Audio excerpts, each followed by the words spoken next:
Hey guys, welcome back to my channel. So today I'll be reviewing the deluxe figurine set of Luca. So I don't usually buy uh, manufactured children's toys. I usually just stick to the WDCC or the Olszewski on this channel. But I just recently watched this movie and I couldn't say how much I love this film, the style and everything. It's so endearing and it's very, very adorable. And from what I've seen from other reviewers, is that Disney, for some reason, really, really nails the quality for the Luca figurines. All of the paint jobs and the sculpt, I think it's very, very spot on. And, unfortunately, probably the closest thing that we'll ever have to having a 3D representation of these characters. And I just love the design of the characters overall, and they really, really translate well to 3D. It has that really, really adorable children's storybook quality style of characters. So it's very, very nice. And I think the paint job is amazing, down to the sort of like that tiny little Vespa detail on the motorbike, which is something that is usually not found in these figurine set. Usually, most of them have very, very cheap, poor quality because, of course, they're meant to be played for children. And, I think the last figurine set that I bought was for the Disney Animators collection, with all the tiny little baby toddler princesses. That was the last time that I bought one of these. And but yeah, this is one of the first ones I've bought for a while now, and I couldn't be more pleased with it. So the packaging itself, I think it's very, very simple. It's just the bare minimum that you have. You have the film logo on the side, but I think they chose their colors well. It has that very beach summer feel to it, with the orange and sort of like the orange sands, and stones contrasting with the blue sea and skies. So yeah, the whole thing really marries together pretty well. And of course, the cast of characters I think is um, in the choice of characters that they include, I think it's impeccable. That the fact that they include the parents and even Julia's dad right there and the bully right there. And yeah, I think they're all included pretty well. And of course, usually in the future, Disney tends to economize on the characters. So we may not get some of these minor characters as figurines in the future. Usually they only appear in the first release. And after that, it's pretty much non-existent. So I knew I had to get this figurine set. And here it is in the package. So make sure to tune in and I'll be back with the unboxing of the figures. So please stay tuned. Hey guys, so here we have the figurines unpacked from the box. So as you can see, I think they're all really, really well done, well sculpted and well based from the original animated character, and I think well painted as well. There are a few like paint scratches here and there in some of the figurines, but I thought those are an easy fix. I can easily put some acrylic paint over it. But yeah, overall, it's a very, very good figurine set. And as I mentioned before, um, I think the characters from this film really, really lends themselves easily to figure form because they're very, very cartoon-like, very child-friendly. They're not too realistic, so that even in this small figure scale, you can still see all of the clear details and resemblance of the characters shining through. So I guess we're gonna get started with the human side, and we'll get started with the main character. Of course, we'll have Luca coming to the front right here. So as you can see, overall, it's a very, very good likeness of the original character. And what I love with these figurines is that, of course, they tell the story of the characters from the movie. So if you've watched the movie, you know that Luca is very, very interested in school and education. and I think it's very, very appropriate that they included some piles of books and one that he's holding because of his um, curious mind to go to school with Julia. So that's pretty much Luca right there. I think it's very, very well created. You can see the face and everything resembles the original characters very well. And second, we have Alberto. So Alberto, of course, he's not as interested with education as he is with just sort of like living a life of freedom with a Vespa. But later on in the film, of course, you'll know that he has sort of like an interest in fishing with Julia's father. So as you can see, there's a bucket of fish right there. It's kind of like what do you call it? Symbolizing his profession in the film later on, and of course a little stick right there. I suppose to kind of represent his sort of like carefree attitude. But yeah, I think the posing is done very well. Even the expression, I think, is done very, very well and well painted, which is something that is really rare in these figurine sets. Usually, I just couldn't care less for them because they just end up looking so cheaply made. I mean, they are for children, you know, and children could care less about the quality. But a collector like myself needs to have a really, really good excuse to buy these, you know, figurine sets. Otherwise, it's all for naught. And another thing that I'd like to mention about these figurines is because the characters in the film are slightly two-dimensional. You'll notice that if you put the figurine in some angles, it doesn't really work because, you know, they're meant to be posed from one angle only. As you can see, he works best from this angle because of the nature of the style of the film, in which they basically sort of like cheat the anatomy of the characters to make them more cartoon and 2D like instead of a fully 3D animated character. So as you can see, the angle doesn't work as well there. So next up we'll have Julia right here.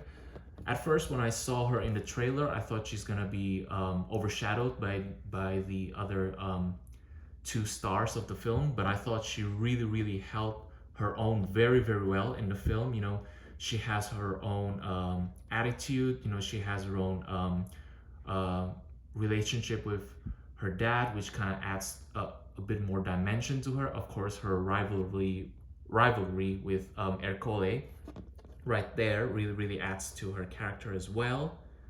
But yeah, as you can see, her costume and everything is very, very nice. Sort of like this sailor outfit costume.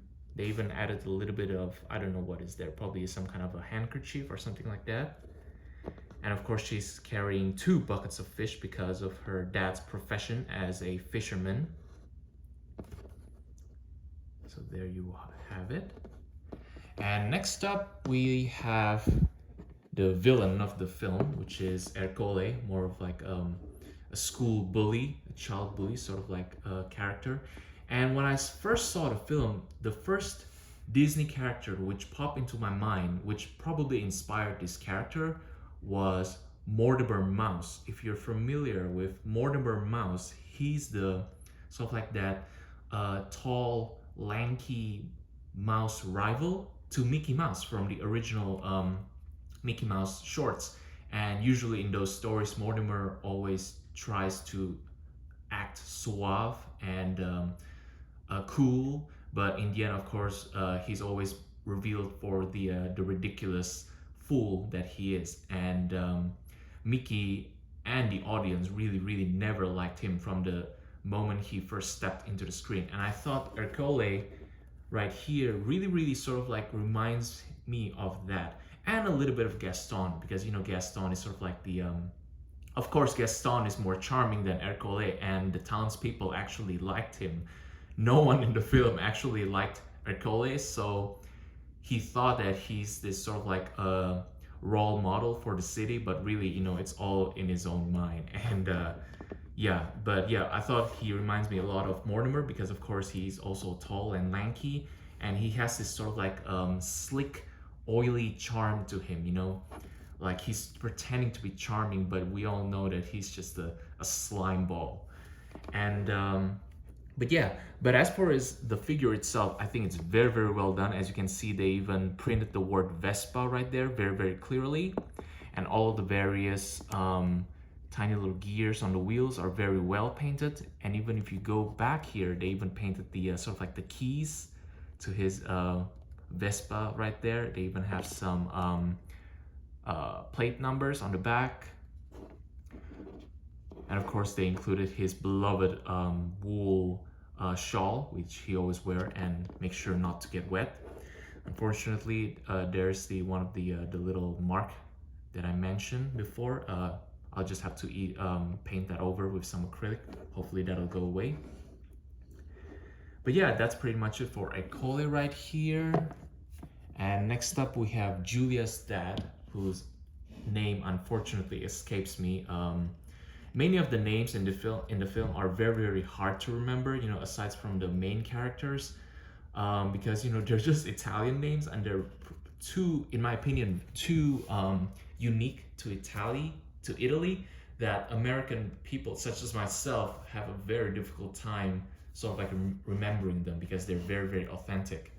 But yeah, here's Julia's dad, who is supposed to be this huge imposing figure in the film, but of course later on we learn that he has a very, very big heart and is very gentle actually. But of course he is always going to be willing to protect his daughter at all cost. And of course there's the family cat, whose name I actually remember is Machiavelli, which I believe is I don't know, maybe the name of one of the Roman emperors or something like that, Machiavelli. And he's the cat who's constantly watching over Luca and Alberto ever since he discovered their true form. But yeah, and another fun fact is that Julia's dad character design, at least the face, is based on the film director's earlier Pixar short La Luna, in which they have a sort of like a dad character in that film, which closely resembled Julia's dad right here. And of course, if you watch the film, you know that his other arm was not actually caused by he didn't lose his arm. He was actually born like that. So I thought that's an interesting character trait right there. So yeah, there we have it with the land characters. I guess we're gonna move on to the marine characters, and of course we have first right here the sea monster version of Luca. And of course in the beginning of the film, he's not wearing any shirt. He only wears his sort of like a seaweed pants, which I think is a clever character sort of like world building, because of course, you know, these sea creatures are probably gonna use some sea related material to create their wardrobe. And I think the figure itself, the design of the figure is done very well in order to give the illusion that the sea creatures are still swimming and floating in midair. They use this sort of like swish, wavy type of design around them. And of course the paint job and even the tiny little scales on Luca is well represented in this figure right here. Moving on to Alberto. He's about the same as Luca, except you have this sort of like slight airbrushing of a different color down on his lower cheeks, which I love. Kind of adds some more dimensionality to the figure. And I thought his posing as well is very, very dynamic, and I just love it. It looks as if he's the more rambunctious of the two of them. Next up we have Luca's mother, which whose name actually I also forgot. And I think she's done pretty well. Her eye stare is a bit blank in my opinion. You know, it's not the most connected eye stare. You know, it looks as if she's staring into midair or something like that. But everything else I think is very, very well done. They have this tiny little seaweed sort of like thing dangling from her skirt, which kind of adds to the detail. And of course her tail and everything has some little spots on it. So yeah, there we have Luca's mother right there. And of course, last but not least is Luca's dad, which I think it's very, very adorable that they included this sort of like Gil's mustache for him. I think that's a very, very cute character design. And of course, he's a bit plump as well. But yeah, I really, really love it. It actually kind of looks at, he really, really looks like a fish from back here. And of course, he has a brother called Pugo, who actually remember, voiced by Sacha Baron Cohen, who is an anglerfish with a transparent body. So if you saw the film, you'll notice that his brother has his body. His body has the skeleton and all the innards, such as the heart and intestine, all showing because he's sort of like this deep underwater creature. And I found the Uncle Pugo character very, very memorable, even though he has a very, very short screen time. But yeah, that's pretty much it. This is Luca's stats. So that's pretty much all the characters that I've reviewed. And I really, really hope you enjoyed my little theories and anecdotes about this film. And I really hope you enjoy this review. So make sure to like, comment, and subscribe. And make sure to leave more of your collection stories down in the comments below. Thanks for watching. Hope you have a great day. Bye.